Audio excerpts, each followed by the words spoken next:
Hi everybody, Paula Maidens here. I'm here to have a really quick chat to you about why you need to keep interviewing.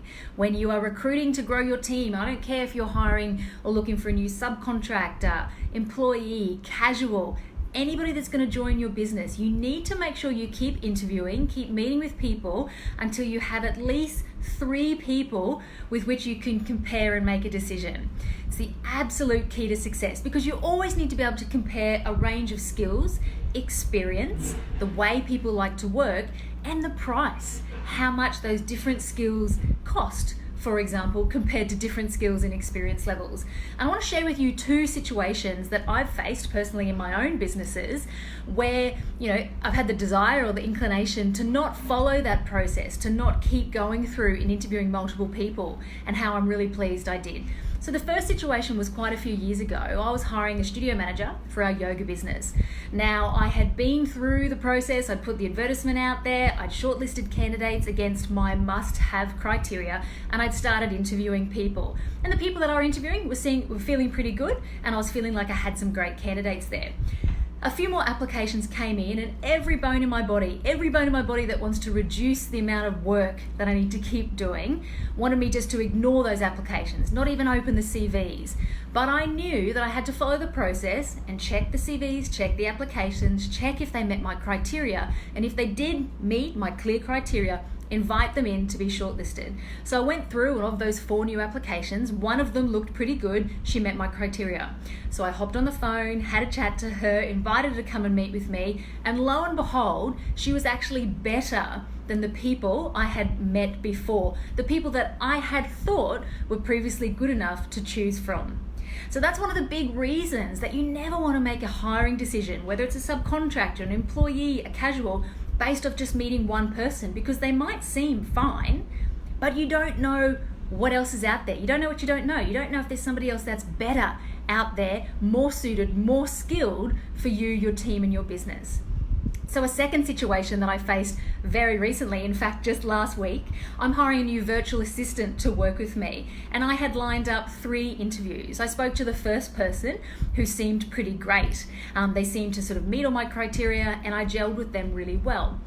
Now, every bone in my body that wants to reduce my workload wanted to, instinctively, I thought, well, do I need to talk to anybody else, or should I just go with that person? But the rule that I want to share with you, the process is you have to always have comparison. You always want to interview and speak to multiple people, ideally at least 3. So I went ahead and had the second and the third interviews with other people who were also quite good. But what that actually did by meeting those other people was reiterated to me that the first person actually was the best person for me, the best fit for me. So if you've worked with me on a one-on-one basis or in any of my programs, you will have heard me talk about the key to recruiting success, the key to building your team and filling your team with awesome people are the 3 C's. You need to have absolute clarity on who you're looking for and what the key criteria, the must-have criteria is for who you need to bring on board to help you succeed. So clarity is the first C. The second C is confidence. You need to be confident that the person you're choosing has the goods, has the right skills, the right set of experience, and wants to work in the right way for you. And then the third C is commitment. So you need to be so sure that you're hiring the right person that you're then able to commit to them. And that commitment's with training, supporting them, sharing information with them, really opening up the doors to your business to them. And you can imagine that if you're only making a decision from a pool of one person, then that confidence can definitely waver because you're not necessarily sure of your choice, and therefore your commitment, you subconsciously back off on your ability or your willingness to commit to them. And what I see business owners doing, particularly small business owners who aren't sure about the people they're bringing in on their team, is that they start to kind of almost hedge, or what they do is they go about sort of training somebody in a way where they're like, oh, I'll give them a little bit and see how they go, because they're not sure if they're the right fit. So the key to successful recruitment is A, having comparison. Make sure you never ever make a decision from a pool of less than 3 people that you've met. You want to be able to compare people's skills, experience, the way they like to do their jobs, and the price that they're charging. And that's whether they're a subcontractor, an external consultant you're bringing in, or an employee, how much they've been paid in previous roles and how much they want to be paid.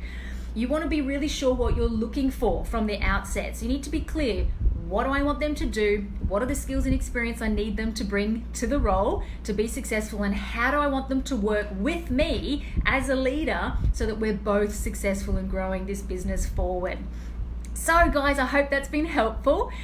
Definitely a really great reminder for me to follow the process, to stick with the process, even though we're always as business owners looking for shortcuts and ways to make our life easier. When it comes to growing your team, you need to get as objective as you can, and that means following a process and stepping back and deciding from a pool of applicants. Have a really great Wednesday, everybody. And if you're in Queensland or New South Wales, I hope you're safe from the fires, and I hope you're cool because it's a pretty hot day today. See you later, everybody.